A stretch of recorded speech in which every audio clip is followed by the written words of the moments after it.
Nous disons merci à notre Dieu. Nous le remercions seulement pour le don de la vie que nous avons à lui.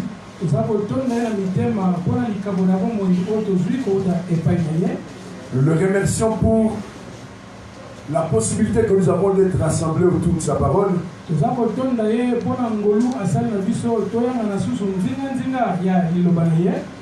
Nous le remercions de nous offrir cette occasion de partager son évangile.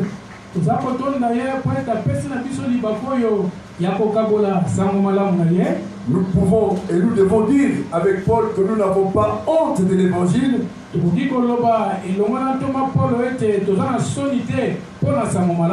Parce que l'évangile est une puissance de Dieu pour le salut de celui qui croit. Nous vous saluons tous au nom du Seigneur Jésus-Christ. Nous appelons la paix et la bénédiction de notre Seigneur sur votre vie et sur vos familles.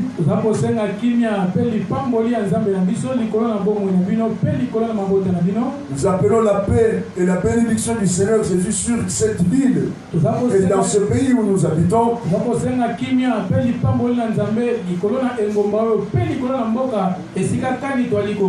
Quoi qu'il arrive, il ne faut jamais oublier de bénir notre pays.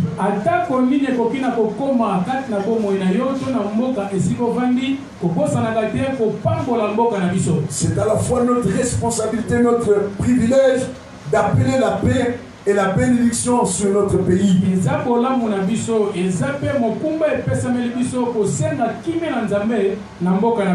Que Dieu vous bénisse abondamment. Que notre Seigneur vous fasse beaucoup de bien.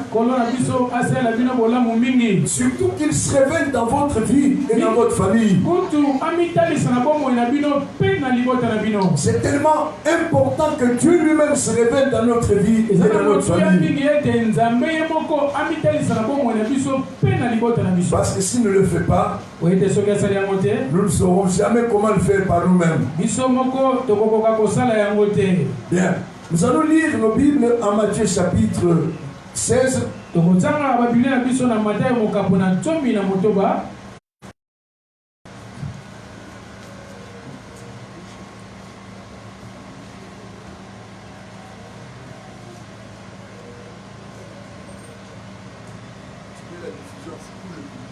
Ici c'est ok. C'est bon. C'est bon déjà. Il y a déjà une personne. Bien. Nous allons lire Matthieu chapitre 16. Relire parce qu'on a déjà commencé à le lire. Matthieu chapitre 16.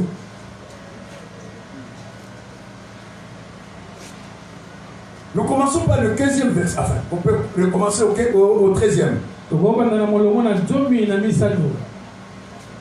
Jésus était arrivé dans le territoire de Césarée de Philippe, demanda à ses disciples.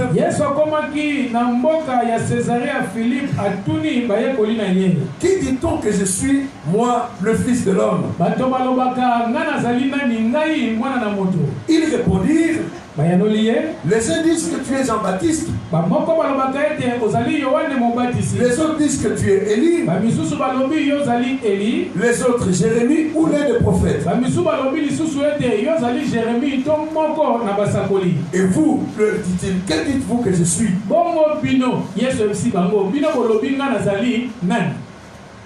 Simon-Pierre répondit. Tu es le Christ, le Fils du Dieu vivant. Jésus reprenant la parole lui dit. Tu es heureux, Simon, fils de Jonas. Car ce ne sont pas la chair et le sang qui t'ont révélé cela. C'est mon Père qui est dans les cieux. Et moi je te dis, tu es Pierre. Et sur cette pierre, je bâtirai mon église. Et que les portes de ce jour de mort ne prévaudront pas contre elle.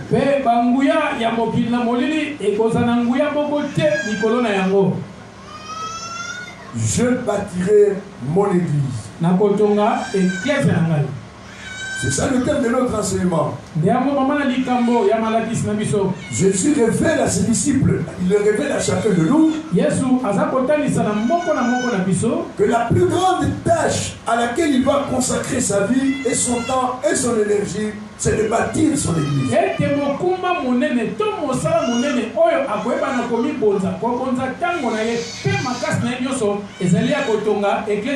C'est important que nous tous qui venons dans les églises nous souvenions de cela.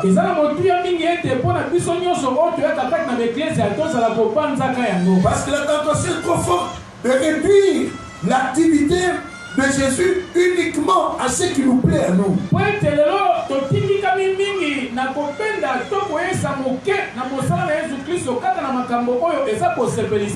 Nous avons tendance à réduire l'activité et la puissance de Jésus juste à ce qui nous plaît dans l'immédiat.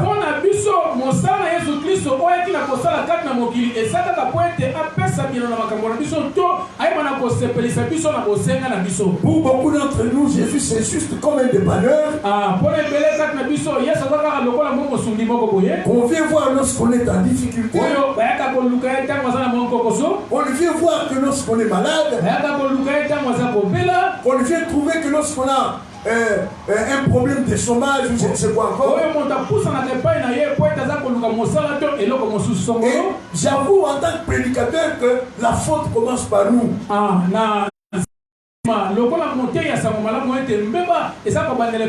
C'est souvent nous les prédicateurs qui présentons Jésus juste comme un dépanneur.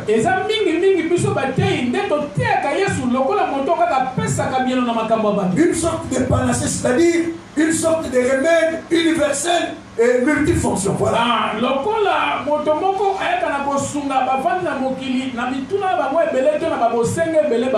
C'est malheureusement comme ça que Jésus est présenté dans beaucoup de milieux. Nous ne mettons pas suffisamment d'accent sur l'activité à laquelle il se consacre, c'est-à-dire qu'il est en train de bâtir son église.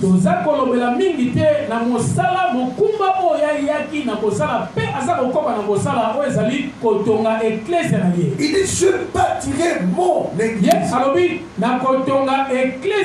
C'est son église à lui. Ce n'est pas l'église du pasteur.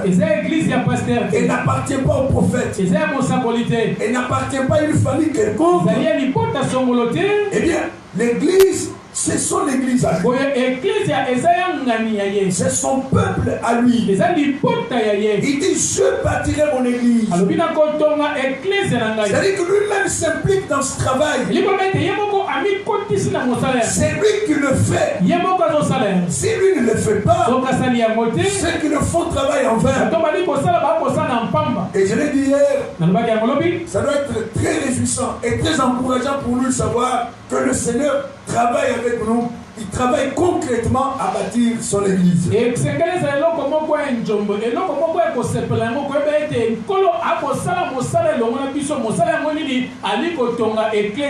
Que malgré les carences, les insuffisances ou les faiblesses, nous n'avons rien à craindre parce que le Seigneur lui-même travaille à bâtir son église.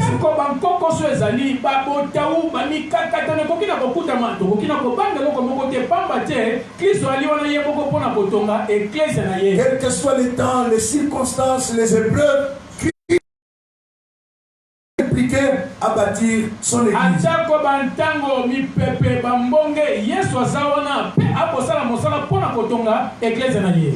Il dit je bâtirai mon église. Hier nous avons commencé à examiner comment Jésus bâtit-il son église. Comment Jésus bâtit-il son église. Je vous convie à revenir sur Ephésiens chapitre 5. Ephésiens 5e chapitre. La Bible déclare, en parlant aux époux, d'abord aux femmes, au verset 22.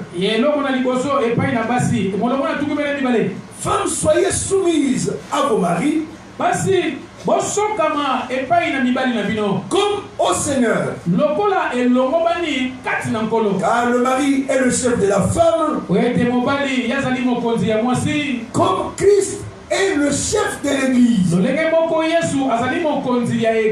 Qui est son corps. Et dont il est le sauveur. Le mari est le chef de la femme. Comme qui est son corps. Retenez chacun de ce mot-là. Il faut retenir chacun de ces mots. Parce qu'il y a toutes sortes de fausses doctrines qui circulent aujourd'hui. Des pratiques odieuses et complètement erronées qui ont cours dans les églises. Et qui ne respectent pas l'enseignement biblique sur l'église de Dieu. Le mari est le chef de la femme. Comme Christ est le chef de l'église. Cette église est son corps. Et il en est le sauveur. Verset 25. Marie, aimez vos femmes. Comme Christ a aimé l'église. Et qu'il s'est livré lui-même pour elle. Afin de la sanctifier par la parole. Après l'avoir purifié par les eaux du baptême, afin de faire paraître devant lui cette église glorieuse, sans tache, ni rien semblable, mais sainte et irrépréhensible. Vous savez, souvent quand nous abordons ce genre de sujets, il y en a qui croient que ce sont des vaines polémiques entre pasteurs. Mais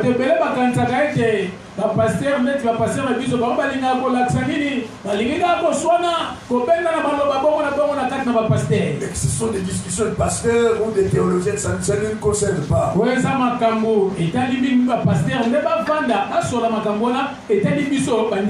Nous avons commencé cette étude en disant que ce dont nous parlons ici te concerne directement.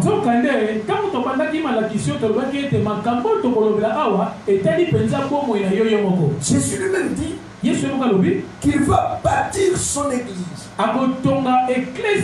Et il va la bâtir telle que même les portes du séjour des morts ne prévalent pas contre cette église.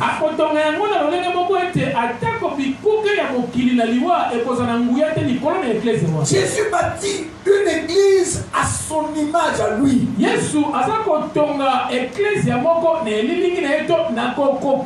Si Dieu fait grâce, nous en parlerons. Une église qui lui ressemble à lui.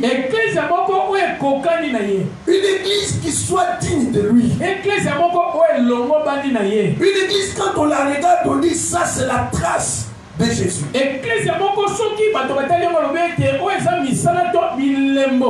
C'est la marque de Jésus.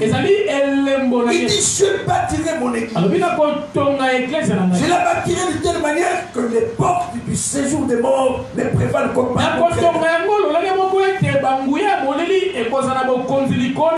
Comment bâtit-il son église? En se livrant lui-même pour elle. Nous répétons cette grande vérité. Jésus bâtit son église d'abord en se livrant lui-même pour elle. C'est ce qu'il a enseigné déjà. Jean chapitre 10, il disait, le bon berger vient pour que ses brebis aient la vie et qu'elles soient dans la bonne vie.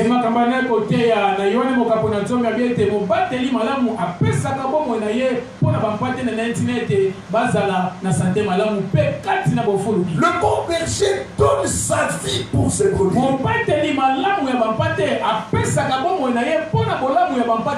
La relation qu'il y a entre Christ et l'Église, tient au fait que lui a donné sa vie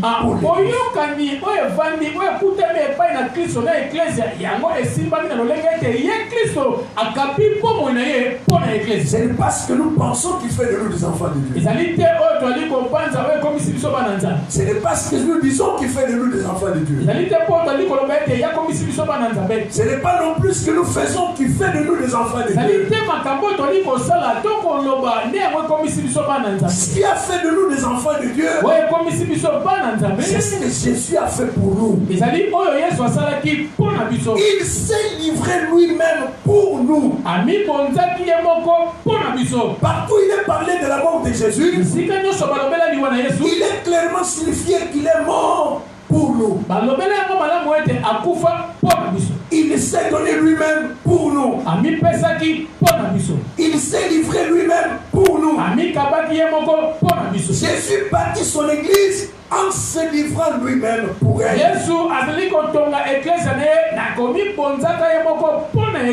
La mort de Jésus, c'est le socle indestructible sur lequel est fondée l'église.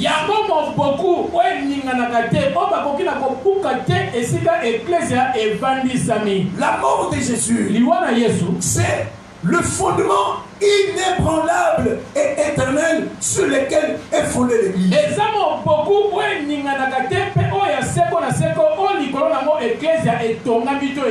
Ceux qui appartiennent à Jésus reçoivent un salut parfait, un salut gratuit, un salut impérissable, une vie éternelle dont le socle, le fondement, la racine, c'est la mort et la résurrection.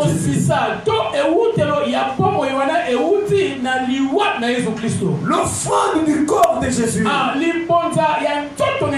c'est la base inébranlable et incontestable de la liberté et du salut du peuple de Dieu.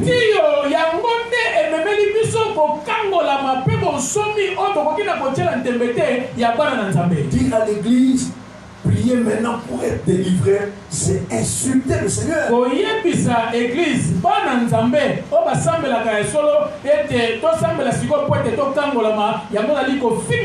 Dire encore, vous avez cru en Jésus, mais il vous reste des liens. C'est de l'ignorance, c'est de la folie. Quand nous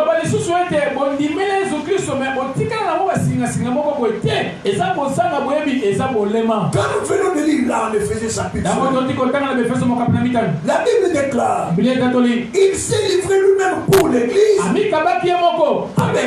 Avec quel but? Avec le but de la sanctifier. Pas de la laisser avec des je ne sais pas moi, des saletés ou des liens qu'il faudrait encore couper. Jésus souffre pour son église afin qu'elle soit libre, sanctifiée, lavée, purifiée. C'est ce que nous avons lu hier en Tite chapitre 2. Au 11e verset il est écrit, car la grâce de Dieu qui est source de salut pour tous les hommes a été manifestée. Et comment la grâce a-t-elle été manifestée? Tite chapitre 2 verset 14, la Bible déclare, Jésus s'est donné même pour nous. Pour nous. Quand il s'est donné, c'était pour nous. Afin de nous racheter de toute iniquité.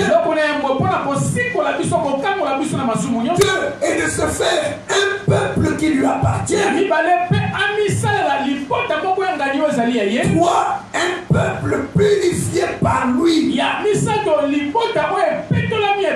Ceux qui appartiennent à Jésus sont rachetés, purifiés et consacrés à Dieu.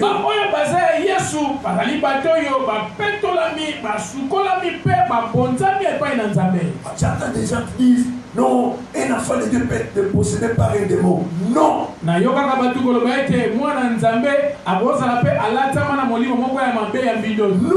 Non. C'est dire une chose contraire aux Écritures. Il peut être tenté par les démons. Il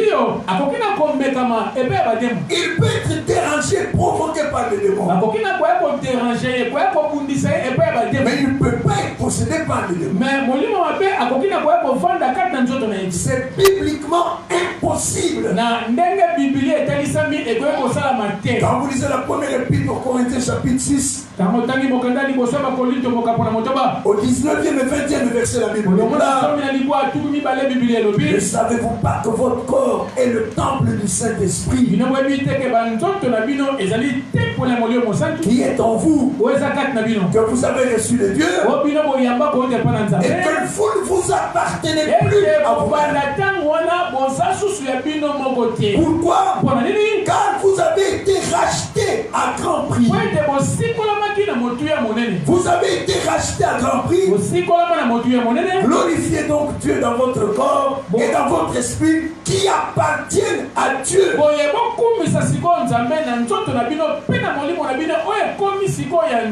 Dieu est un propriétaire qui ne s'accommode jamais de locataire.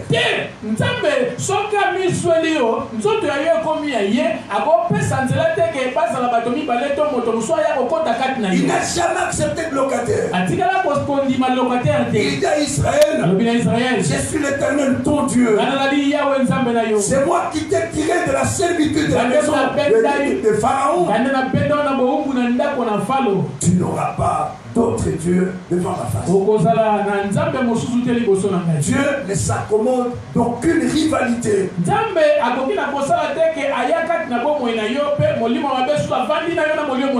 Comment Christ bâtit-il son église? En se livrant lui-même pour elle. Il commence par se livrer lui-même pour cette église. La Bible dit afin de la sanctifier. Il s'offre lui-même afin que ceux qui l'offriront au Père soient sanctifiés. Ça, c'est ce que la Bible enseigne. Apocalypse 5, verset 9, nous l'avons lu à maintes reprises. Tu es digne de prendre le livre et d'en rompre le sceau. Car tu as été immolé et tu as racheté pour Dieu par ton sang.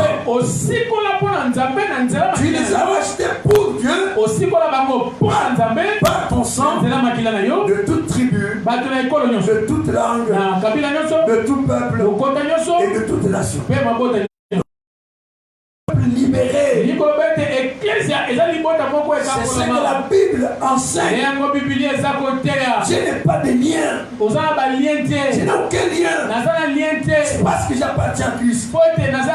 J'ai été racheté par le sang de Christ. Il n'y a plus maintenant aucune condamnation pour ceux qui sont en Christ. Si quelqu'un est en Christ, il est une nouvelle créature. Les choses anciennes sont passées. Et voici, toutes choses sont devenues nouvelles. C'est ça l'église. Un peuple libre. Un peuple purifié. Un peuple sanctifié. Un peuple béni. Le disciple ne court pas derrière la bénédiction. La bénédiction n'est pas une chose qu'il recherche. La bénédiction est une chose qu'il possède. Elle lui a été donnée. Car Christ nous a racheté de la malédiction de la loi. Étant devenu lui-même malédiction pour nous. Retenez cette expression-là pour nous. Il est monté à la croix et il était dit en Deutéronome: maudit est quiconque est pendu au bois. Et la Bible déclare qu'il est devenu malédiction pour nous. Si tu crois, tu verras la gloire de Dieu. Si tu crois que tu n'es pas béni et qu'il te faille aller, je ne sais pas moi, à la montagne là pour être béni, ou que tu attendes une convention qui se tiendra au mois de janvier prochain pour être béni, ou qu'il te faille attendre position de même venant des États-Unis ou du Nigeria pour être béni.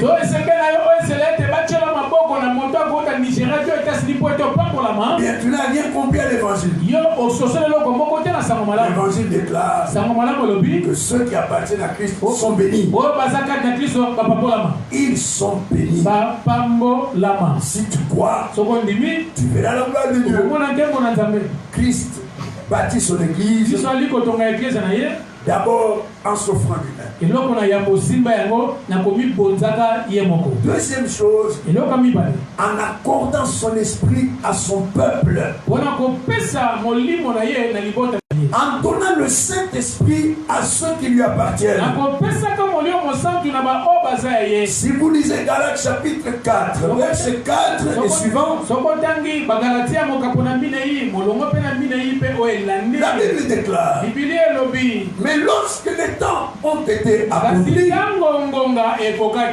Dieu a envoyé son Fils, né d'une femme, né sous la loi, afin de racheter tous ceux qui étaient sous la loi, afin que nous ressuscitions l'adoption. Et regardez bien le verset 6 et 7. Et parce que vous êtes fils, parce que vous êtes fils, Dieu a envoyé en vous l'esprit de son fils, lequel crie Abba Père.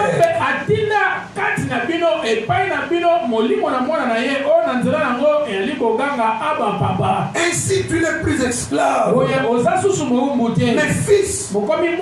Et si tu es fils, tu es aussi héritier par la grâce de Dieu. Comment Christ bâtit-il son église? Il a commencé par s'offrir lui-même pour son église. Ensuite, il donne son esprit à ceux qui lui appartiennent. La précieuse et riche provision que Dieu donne à son peuple, à l'ensemble de son peuple, c'est son esprit.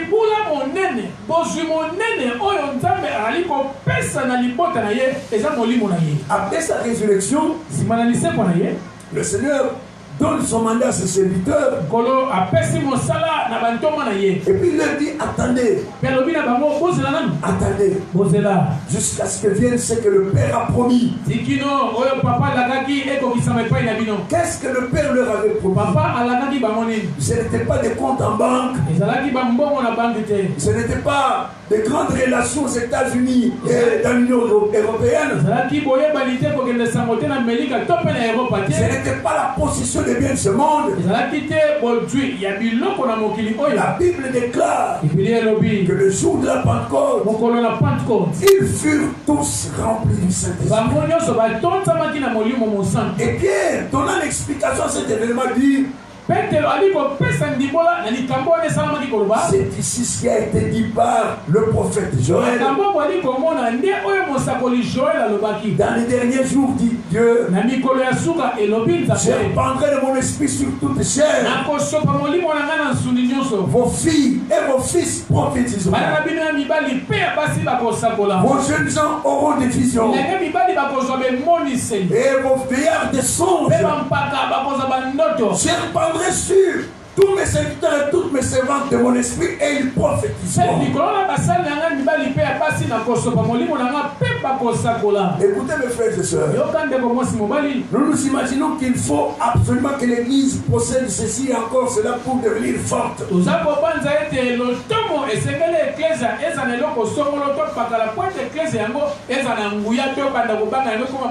La force de l'Église ne tient pas au nombre de ceux qui la composent. La force de l'Église ne tient pas au niveau d'instruction de ceux qui la composent.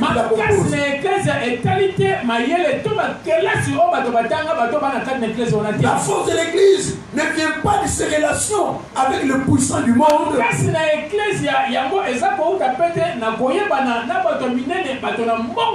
Dieu avait prévu que la force de son peuple tiendrait à la présence de son esprit.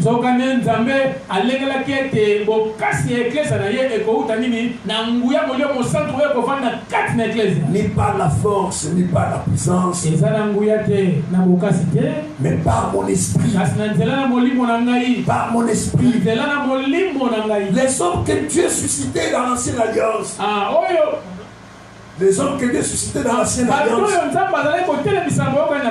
ils n'étaient pas forts par eux-mêmes, ou pas de capacité à développer des stratégies extraordinaires pour le peuple.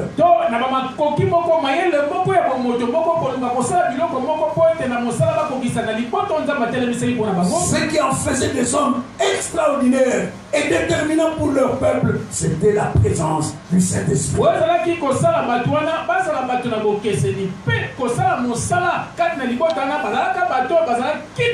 C'est pourquoi Jésus bâtit son église en répandant son esprit sur ceux qui lui appartiennent.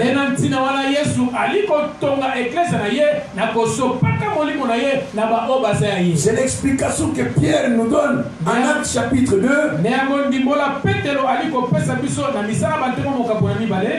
Actes chapitre 2. Verset 32 et 33. C'est Jésus que Dieu a ressuscité. Nous en sommes témoins. Pierre rappelle aux Juifs qu'ils avaient crucifié Jésus. Ils avaient eu tort de le crucifier. Mais c'est Jésus-là que Dieu a ressuscité de mort. Nous en sommes témoins. Il fait par la droite de Dieu. Il a reçu du Père le Saint-Esprit qui avait été promis.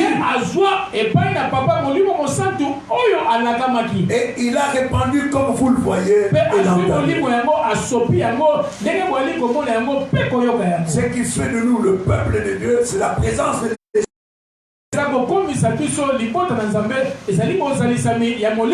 Ce n'est pas la taille ou c'est pas la beauté de l'édifice où nous nous réunissons.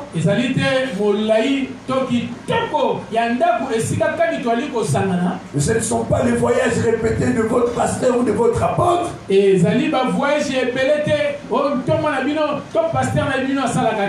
qui fait de nous le peuple de Dieu, l'église du Dieu vivant, c'est l'habitation du Saint-Esprit en nous. Le Seigneur bâtit son église d'abord en s'offrant lui-même pour elle, en répandant son esprit sur elle. Troisième élément important que nous avons annoncé hier, Jésus bâtit son église par la proclamation de l'évangile. Par la proclamation de l'évangile. Par la prédication. L'église se construit par la prédication de l'évangile.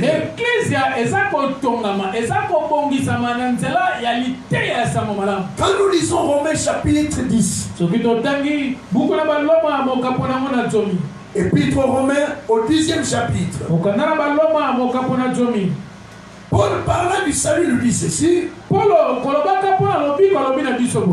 Romains 10, à partir du 6e verset.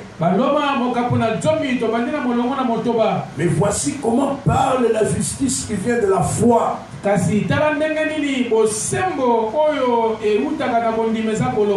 Ne dis pas dans ton cœur qui montera au ciel pour nous. C'est en fait descendre Christ. Ne dis pas non plus dans ton cœur qui descendra dans l'abîme pour nous. C'est faire remonter Christ d'entre les morts. Que dit-on donc? La parole qui sauve est près de toi. Dans ta bouche et dans ton cœur. La parole qui sauve, la parole qui transforme une vie, la parole qui bâtit l'église est près de toi. dans ta bouche et dans ton cœur. Or, c'est la parole de la foi que nous professons, nous prêchons. Si tu confesses de ta bouche le Seigneur Jésus, et si tu crois dans ton cœur que Dieu l'a ressuscité des morts, tu seras sauvé. 13e verset, même chapitre, Romains 10, verset 13. Car quiconque invoquera le nom du Seigneur sera sauvé. Car quiconque invoquera le nom du Seigneur sera sauvé.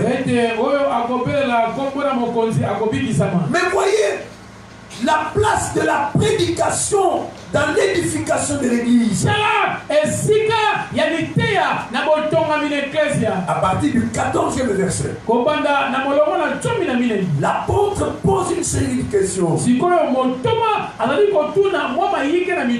Comment invoqueront-ils le nom de celui en qui ils ne croient pas? Comment croiront-ils en lui s'ils n'entendent pas parler de lui?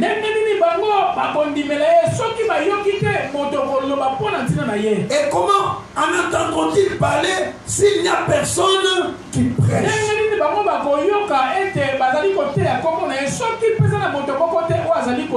Et comment y aura-t-il des prédicateurs s'ils ne sont pas envoyés?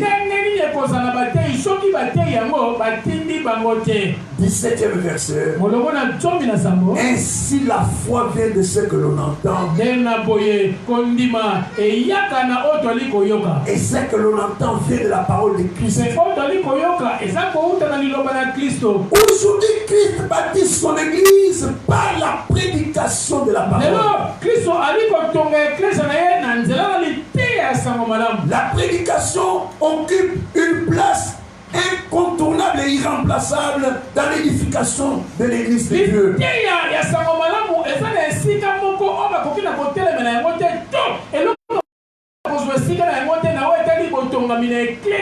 Mes frères et sœurs, j'insiste sur ces choses. Ce ne sont pas que des polémiques. Beaucoup croient que ce sont des vaines discussions, alors qu'en réalité c'est une question de vie ou de mort. J'ai déjà entendu des musiciens, entre guillemets des musiciens chrétiens, dire: les pasteurs sont jaloux de nous. Ils ne nous aiment pas beaucoup parce que nous sommes plus célèbres qu'eux.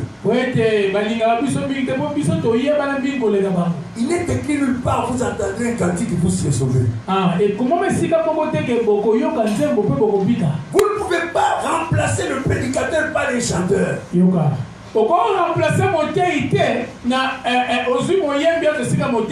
Beaucoup s'imaginent aller à l'église, entendre l'évangile. De toute manière, je peux mettre des cantiques. Et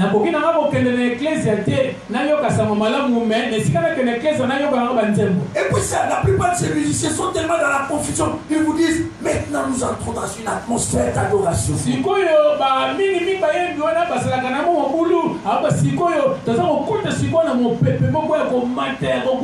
Mais la musique n'est pas synonyme de l'adoration. Adoration, c'est autre chose. L'adoration n'est pas liée à la musique. La prédication est l'instrument par lequel le Seigneur construit son église.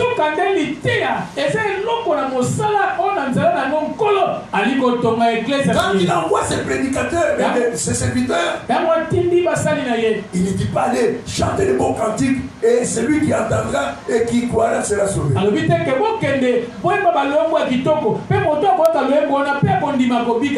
dit: prêchez la bonne nouvelle.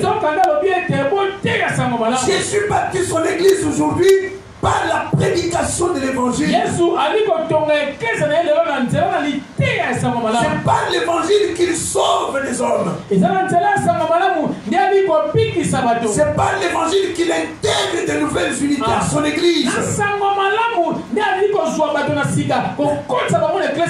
Rien ne remplace la prédication. Rien ne remplace le prédicateur. Paul écrit, Romains chapitre 1er verset 16. Car je n'ai pas honte de l'évangile.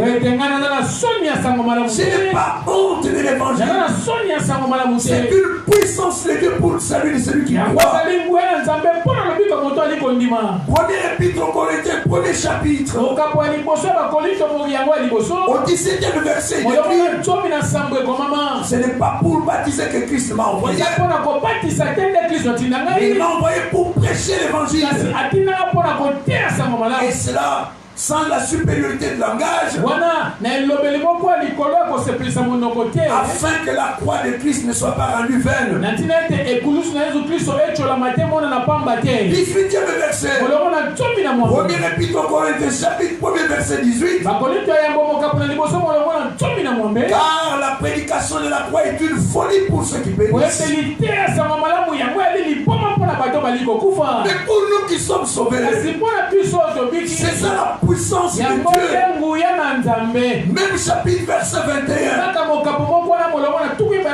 Car comme le monde avec sa sagesse n'a pas pu connaître Dieu au niveau de la sagesse de Dieu,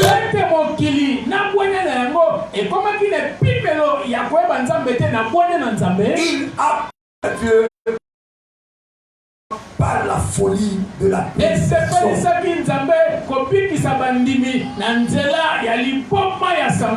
Comme les hommes avec leur petite sagesse ne pouvaient pas connaître Dieu au niveau de sa sagesse à lui,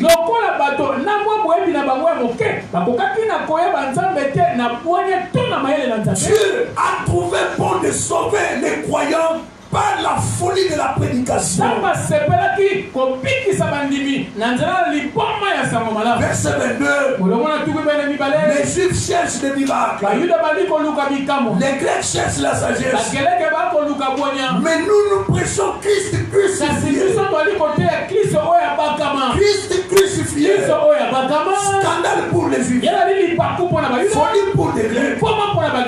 Mais puissance et sagesse de Dieu pour tous ceux qui sont appelés. Mes frères et sœurs, ce ne sont pas que des polémiques. Il y a une nouvelle pratique qui est entrée dans les églises. Vous vous pointez dimanche. L'homme de Dieu va faire des déclarations. Je déclare que vous êtes tous des millionnaires. Je déclare que tous les locataires deviennent des propriétaires. Et pendant ce temps-là, la foule hystérique n'arrive pas de crier Amen, je les reçois. Ça ne fonctionne pas comme ça. Ça ne fonctionne pas comme ça. Amen. Amen. Ça ne fonctionne pas comme ça. L'évangile doit être prêché. Si tu n'es pas capable de prêcher l'évangile, cherche pas notre boulot. Si tu n'as rien à dire, ne remplace pas le vide avec des déclarations.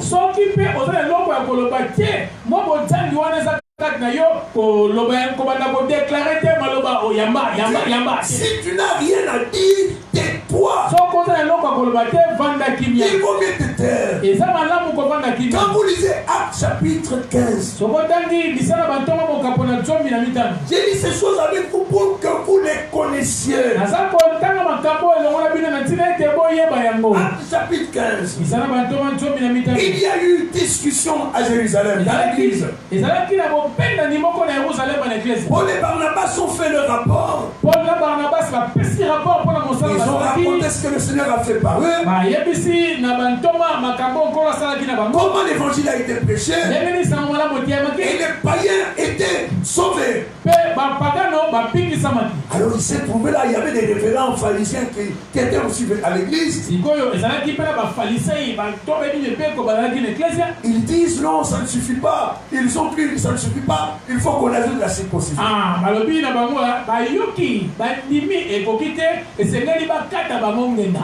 Acte 15.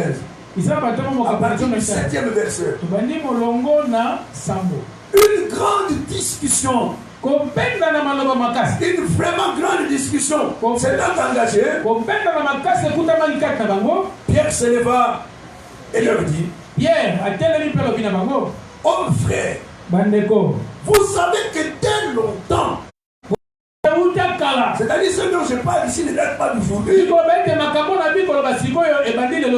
savez que dès longtemps, Dieu a fait un choix parmi vous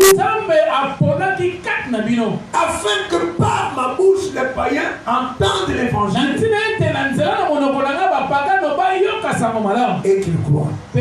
C'est comme ça que ça se passe. L'évangile doit être péché. Ceux qui l'entendent doivent croire. C'est ça le modus operandi, le mode opératoire de Dieu. C'est comme ça que Jésus bâtit son église aujourd'hui. Par la prédication de l'évangile. Surtout, je m'adresse aux jeunes. N'allez pas trouver des moyens modernes. Aujourd'hui, on entend parler de macarons prophétiques, de mouchoirs prophétiques, des séminaires prophétiques, du prophétique. Lelo et comme maman Caro Lisaboli, maman Lakisia Lisaboli, mouchoir à prendre ma saboli, nous sommes là, Lisaboli. C'est du blabla. Ouais, Zama Seki, maman blabla. Et Zama Seki. Ça ne veut rien dire. C'est du bidon. Et Zama Kamouli Boumoutourou. C'est du vent. Et Zama Pépé. Ça ne veut rien dire. Et le côté. Si tu n'as rien à dire, tais-toi. Ça ne fait mal à personne que tu fais. Et tais-toi. Et comme ça, on passe dans mon côté. Si vraiment tu n'as rien à dire, il vaut mieux te taire. Ou si tu ne veux pas te taire, ouvre la Bible, lis-la. Si je n'ai pas de prédication à donner, j'ouvre tranquillement la Bible. Et je la lis devant vous. C'est une bonne prédication. Mais ne cherche pas d'expédient, des remplaçants.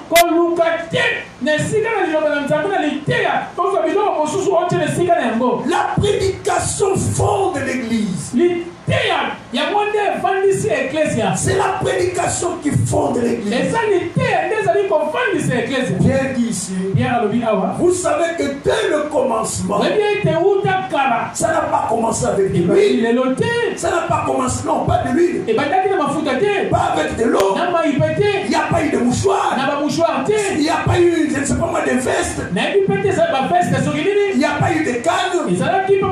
Non, dès le commencement, dès longtemps, Dieu m'a choisi parmi vous afin que par ma bouche, j'ai toujours remercié le Seigneur de ce que Paul désigne l'instrument de la prédication, c'est la bouche. Pierre, il parle pas de la main. Il ne parle pas de ses pieds. Il ne parle pas de veste. Il ne parle pas d'eau. Pas d'huile. Pas de mangué, pas de lusicida. Il y en a parmi vous qui vont là-bas. Le salut n'est pas là. Dieu n'opère pas par mangué. Dieu sauve par la proclamation de son évangile. Vous savez que dès longtemps, Dieu a fait un choix parmi vous afin que par ma bouche les païens entendent l'évangile. L'évangile doit être d'abord entendu. Comment invoqueront-ils celui en qui ils n'ont pas cru?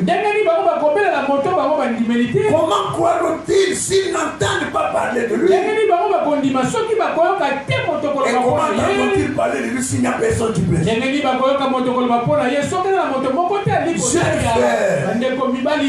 frère, aujourd'hui il y a même des femmes qui envoient des tissus sur Facebook. Alléluia, peuple de Dieu. Et toi,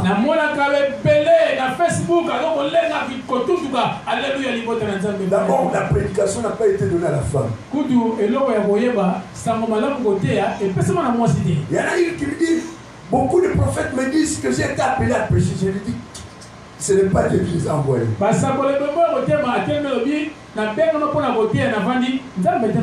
Alléluia, peuple de Dieu et la race des cheveux. Peuple de Dieu, peuple de Dieu,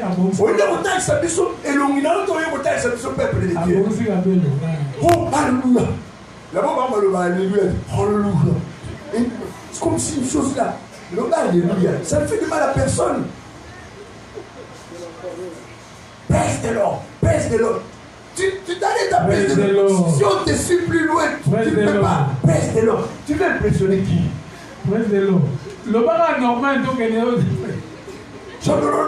tu parles déjà en langue. Comment seront-ils sauvés quand tu t'attends par la langue? Si tu ne sais pas comment ça fonctionne, tais-toi. Tu te feras du bien à toi-même et tu feras du bien aux autres. Il faut que l'évangile soit d'abord entendu. Première épître de Paul aux Corinthiens, chapitre 15. Première épître de Paul aux Corinthiens, chapitre 15, premier verset.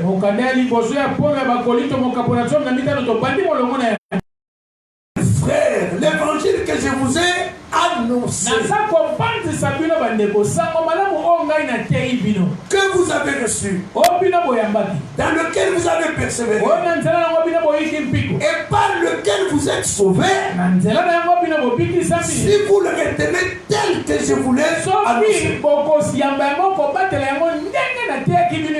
Comment Jésus bâtit-il sur l'église? D'abord en s'offrant lui-même pour elle. Ensuite en la remplissant de son esprit. Et puis par la prédication de l'évangile.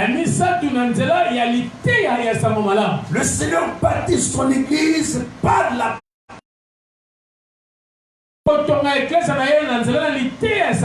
Je vous ai toujours dit que si je vois quelqu'un dormir pendant que je prêche, je ne le réveillerai jamais.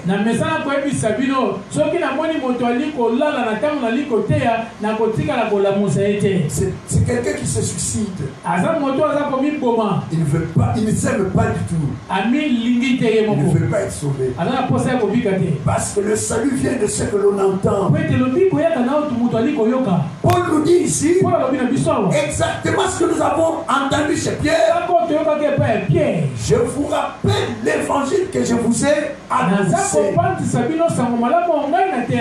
On n'est pas sauvé par des sacrements. Vous voyez là, on vous asperge un peu d'eau, on vous plonge dans une rivière, et puis on allume des bougies autour de vous. On va vous asperger d'eau, on vous donne un peu d'huile.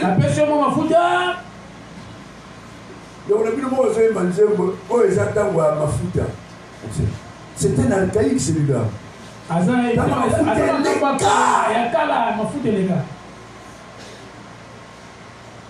Et les cas, on n'est plus là. On n'est plus là.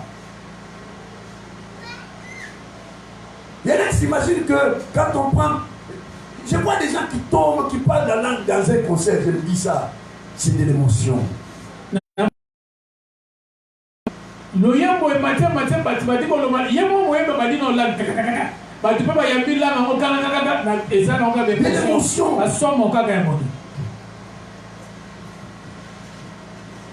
Le salut commence par la proclamation de l'évangile. Jésus bâtit son église par la prédication. La prédication.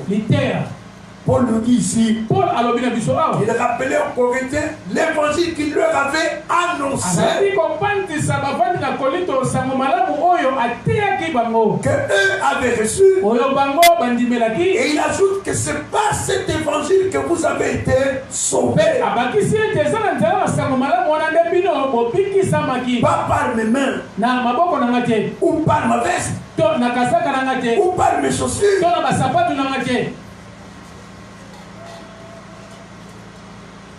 Il y a un monsieur très connu dans le monde. un grand homme de Dieu. Il écrit dans son livre que s'il a reçu l'onction, c'est parce qu'un jour, il a passé la nuit dans le lit de feu Idaosa.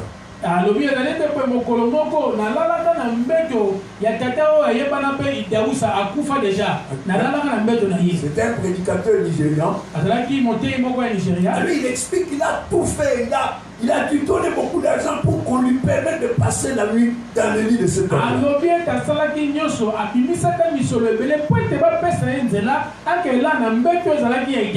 Expliquer comme ça, c'est très beau. C'est logique. Et ça logique. Malheureusement, ce n'est pas biblique. Et là, on a mawaya passi. Et ce qu'on a biblique. Chez Dieu, ça ne se passe pas comme ça. L'onction ne se transmet pas comme ça. Et par quoi il faut d'abord entendre l'évangile. C'est comme ça que ça a commencé le jour de la Pentecôte. Pierre a d'abord prêché. Il finit sa prédication en leur disant que toute la maison d'Israël sache donc avec certitude que Dieu a fait Seigneur et Christ, c'est Jésus que vous avez crucifié. Actes chapitre 2 verset 36. Au 37e verset nous disons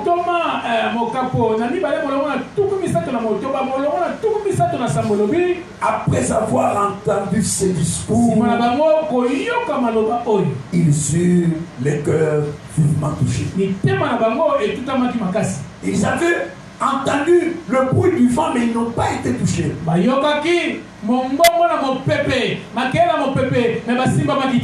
ont vu des flammes de feu, ils n'ont pas été touchés. Ils ont entendu les 120 disciples parlant là, ils n'ont pas de cœur, ils n'ont pas été touchés. Mais leurs cœurs ont été touchés, bouleversés, remués lorsqu'ils ont entendu la prédication de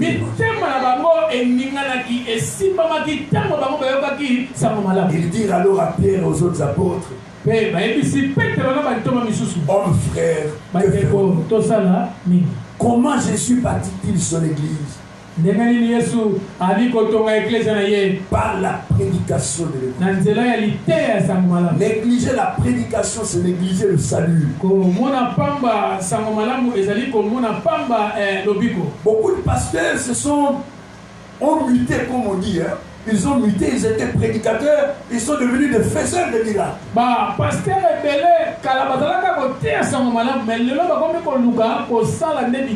Ils trouvent que être prédicateur, ça ne paye pas.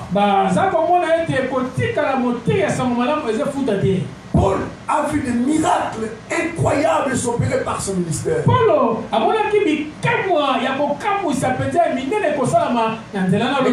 Mais quand il parle de son appel, il souligne qu'il a été appelé pour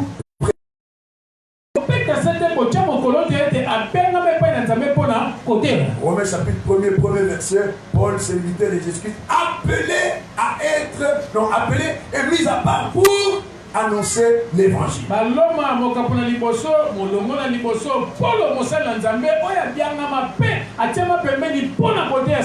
Quand il écrit à Timothée, première épître de Paul à Timothée, chapitre 2, au 5e verset, il dit, car il y a un seul Dieu, et aussi un seul médiateur entre Dieu et les hommes, Jésus-Christ, homme, qui s'est donné lui-même en rançon pour tous. C'est là le témoignage rendu en son temps. 7e verset. C'est pour ce témoignage que j'ai été établi prédicateur et apôtre, chargé d'instruire les païens dans la foi et dans la vérité.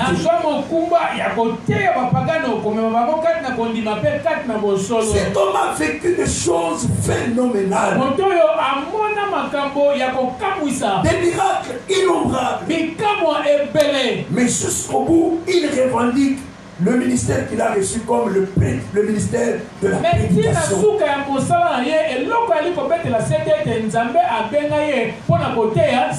Il sait que Jésus bâtit son église par la prédication. Il dit d'ailleurs aux Galates, 14 ans après ma conversion, le Seigneur m'a dit de retourner à Jérusalem vers ceux qui avaient cru et servi le Seigneur avant moi. Écoutez ce qu'il dit, Galates chapitre 2. Au 7e verset. Au contraire, voyant que l'évangile m'avait été confié pour les incirconcis,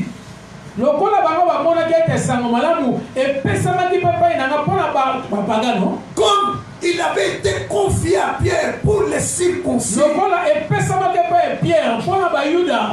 il parle de la prédication qui a été confiée. Dieu nous a confié la prédication. Prédicateur, prêchez. Ne vous fourvoyez pas dans les histoires. Prêchez.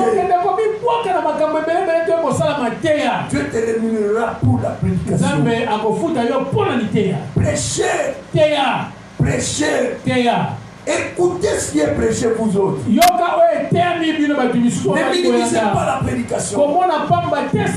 Jésus bâtit son église par la proclamation de l'évangile.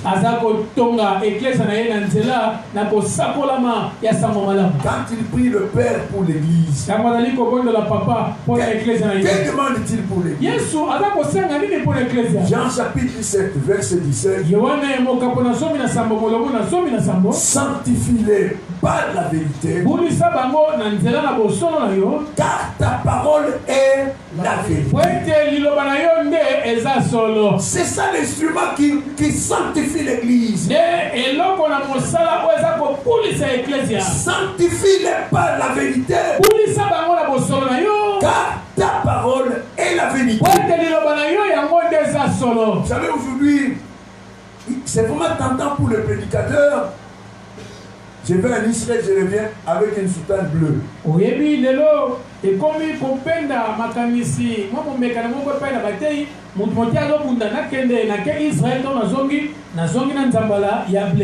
Je fais un tour au Japon, je reviens avec une soutane mauve.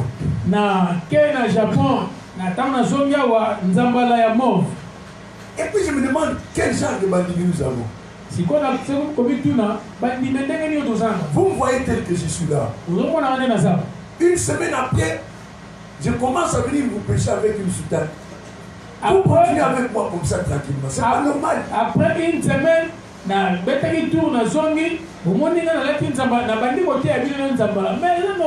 il faut tout arrêter. Faire asseoir cet homme-là, lui demander d'où il a tiré ça.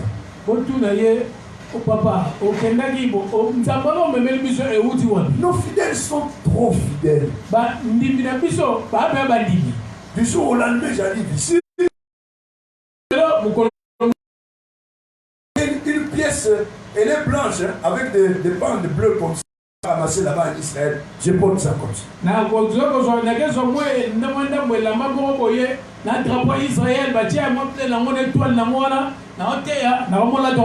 Au lieu de pleurer, vous entendez les bandits qui disent il passe le monsieur Migolo, mais un zéro, ça va la dire. Ah, mais si vous le lavez, passe à onction mati. Mafuta. Ce n'est que de l'huile. Et ça va mafuta. Ce qui a l'huile, ce qui a l'huile, mafuta. Comment est-ce que les gens acceptent ça? J'ai toujours prié pour vous et avec vous. J'ai fait des miracles et guéris. Alors, le lendemain, j'arrive, avant de prier, je cherche une étoffe Je me suis ma calvitie et puis quand je prie, vous me mettez à tomber là. Lobi na moto kina ye afana banda koteya na zuna no mwa etenye lamba boye mushwa na tia ngoli kolona mutuna libandi na ngai pe donc na bandi koloba na chabo lokoya. Ils s'applaudissent.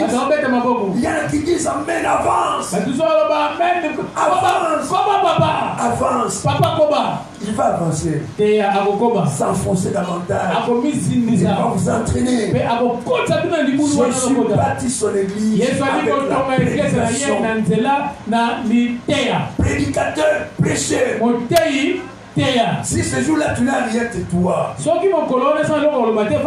C'est parfois très élégant de se taire.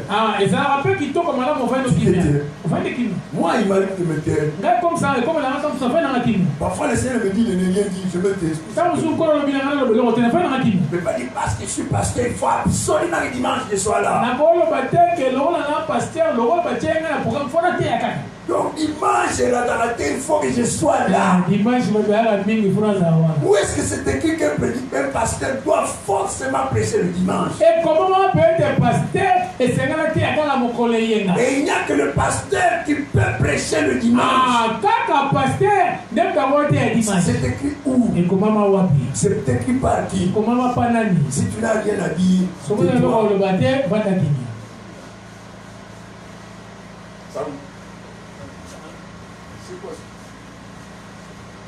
c'est pas un démon, c'est juste un insecte.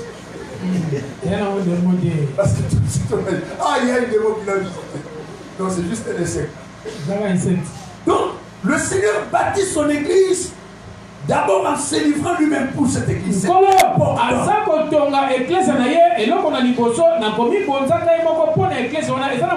Le point de départ de l'église, c'est la rédemption. C'est Jésus s'offrant pour nous. Jésus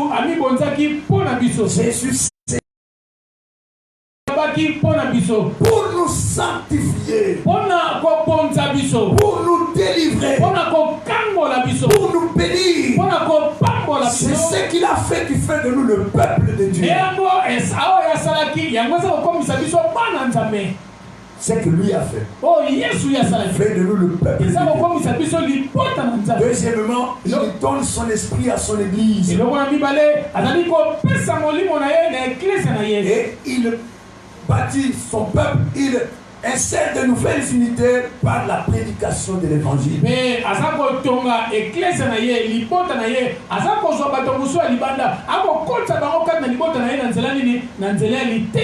Quand vous lisez la première épître de Pierre, au premier chapitre, merci frère, je n'avais pas remarqué, merci. Première épître de Pierre, premier chapitre, verset 22. Ayant purifié vos cœurs en obéissant à la vérité. On n'est pas purifié par l'eau, par l'huile. Vous voyez des gens prendre toute une bouteille d'huile, l'asperger sur la tête de quelqu'un, dire maintenant Dieu t'a accordé l'onction. D'abord,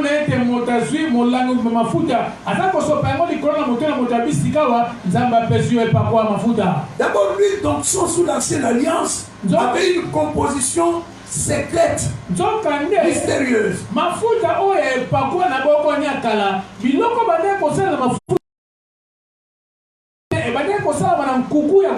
Personne ne pouvait en composer pour répandre sur les autres.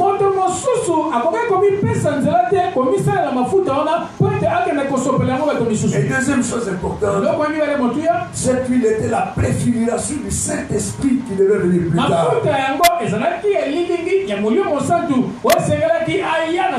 l'Esprit est déjà venu. Nous n'avons pas retourné à l'huile.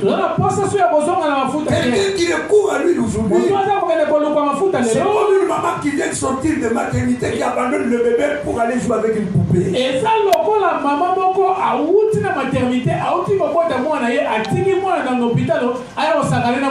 Vous la trouvez avec une poupée, avec le morceau de tissu, alors que le bébé pleure dans la maison. C'est ça que Paul écrit au Galates. Pourquoi avez-vous commencé par par l'esprit pour finir par la chair. C'est une régression. Vous avez purifié vos cœurs lorsque vous avez obéi à la vérité.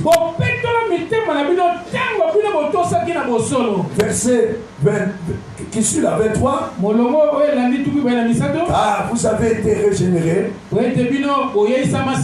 non par une semence corruptible, mais par une semence incorruptible, par la parole vivante et permanente de Dieu. Car toute chair est comme l'herbe, et toute sa gloire comme la fleur de l'herbe. L'herbe sèche et la fleur tombe, mais la parole du Seigneur demeure éternellement. Et cette parole est celle qui vous a été annoncée par l'évangile. Vous avez été régénérés par l'évangile. C'est comme ça que Jésus bâtit son église. Par la puissance de son évangile. Tous les hommes, toutes les femmes qui, à travers les siècles, dans toutes les nations, ont rejoint l'église, sont des hommes et des femmes qui ont été gagnés par la prédication.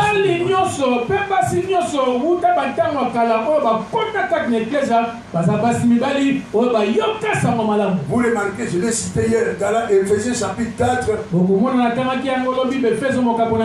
Lorsque Paul parle des ministères qui ont été donnés à l'église,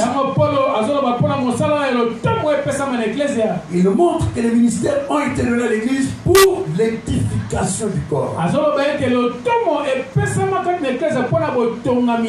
Il a donné aux uns d'être apôtres, aux autres des prophètes, à d'autres encore des évangélistes, à d'autres des pasteurs et des docteurs, pour le perfectionnement des saints, en vue de l'œuvre du ministère et de l'édification du corps de Christ. Et d'ailleurs, il y a un passage en conclusion de ce que je viens de lire. Éphésiens chapitre 4, il écrit ceci.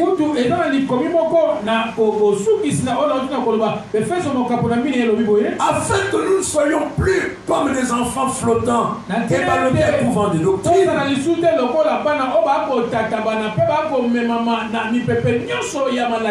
emportés par la tromperie des hommes, par leur ruse dans les moyens de séduction, mais que professant la vérité dans la charité, nous croissions à tous égards en celui qui est le chef, Christ. C'est de lui, et grâce à tous les liens de son assistance, que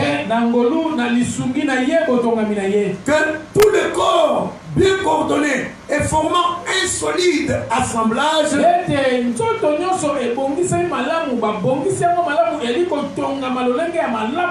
tire son accroissement selon la force qui convient à chacune de ses parties et s'édifie lui-même dans la charité. Jésus bâtit son église par la prédication. C'est dommage, les prédicateurs sont méprisés. Même dans les églises. Ça c'est vrai. Il y a un pasteur qui se plaignait. Il me dit il avait été invité dans une église pour un séminaire d'une semaine entière.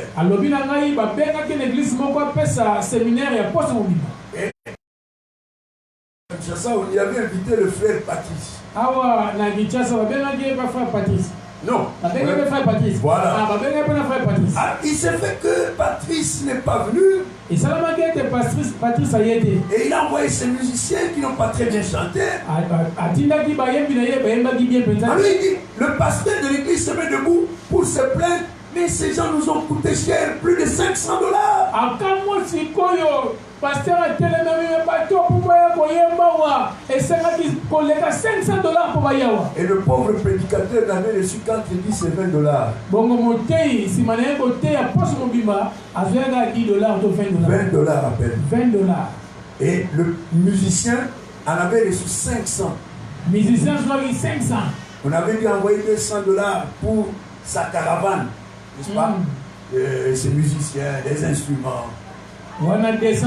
Et puis 500 et 300 pour son cachet. Et 300 cachets. Moi j'ai connu la même mes aventures qui quittent avec Patrice. Je devais tenir une série d'enseignements là-bas. Et malheureusement il était là aussi. Et j'étais très malade, j'ai failli mourir là-bas. Alors, quand il arrivait, on arrêtait tout dans l'église. Il se tenait à la porte dans la voiture avec son épouse pendant plus d'une heure. Tout était arrêté. On l'attendait. Nous, prédicateurs, on l'attendait. Alors quand il entrait, il faisait des plaisanteries, il raconte des choses, il fait rire les gens, il chante un cantique et il disparaît. Et le programme du jour était bouleversé à cause de lui. Le lendemain, ça recommence. Le lendemain, ça recommence. On a passé 3 jours comme ça. Pas à côté de son orchestre. Ce musicien était là. Une bande de païens. Non, c'était des vrais païens. Ils parlaient comme des païens, ils faisaient des choses des païens. Et nous, prédicateurs, on passait après ces gens-là. Même à l'église, on méprise la prédication. Mais il n'y a pas d'église sans prédication. C'est la prédication qui fonde l'église. Et c'est la prédication qui fait d'un païen un chrétien. Et c'est la prédication qui perfectionne le peuple de Dieu. C'est ce que Dieu, Jésus lui-même dit au Père, sanctifie par ta vérité, car ta parole. Une fois j'étais invité pour un séminaire à Ngiringiri. La propre épouse du pasteur. Moi, si un pasteur. Elle arrive là. Et dit à ses enfants, non, il faut qu'on fasse vite. On va participer à un concert. C'était un concert de maman. Comment il s'appelle encore? Non, pas Chabani. Alors son mari me dit, mais écoute, t'as mon illumination. Et il me dit, papa, partons. Pas de concert. Elle laisse la prédication, elle va participer à un concert. Maman pasteur a dit qu'il était pasteur Moubana Nikoloba, papa, Tonou Akimia. Non, c'est comme ça que ça s'est passé. Partout là-bas, il n'y a pas de problème. Et elle est allée à un concert. Elle laisse la prédication. Ça veut dire simplement qu'elle ne comprend rien. Jésus bâtit son église par la prédication. Et Jésus bâtit son église, nous le verrons, par la prière de son peuple. Oui, la prière de l'église tient une place énorme dans l'édification de l'église. Donc si Dieu le veut, nous nous retrouvons ici dimanche à 8h. Demain nous ne serons pas ici. Nous nous retrouverons dimanche matin à 8h. J'espère que j'ai bien dit les choses. Demain, on ne se retrouve pas ici. Nous nous retrouvons ici dimanche à 8h. Que Dieu vous bénisse abondamment. Nous allons rendre grâce à Dieu pour sa parole. remercions le Seigneur parce qu'il nous fait don de son évangile. Vous savez, il y a des gens qui toute leur vie fréquentent des communautés, des assemblées, mais n'y entendent pas l'évangile.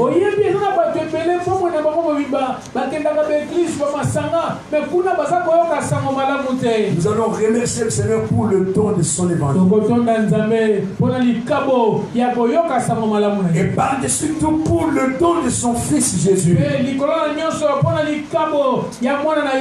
Tout ce que nous avons de Dieu, nous le devons à son Fils. Nous le recevons du Fils. Alors remercions notre Père pour le Fils. Car c'est dans le Fils que nous-mêmes sommes devenus enfants de Dieu. Rendons grâce au Père.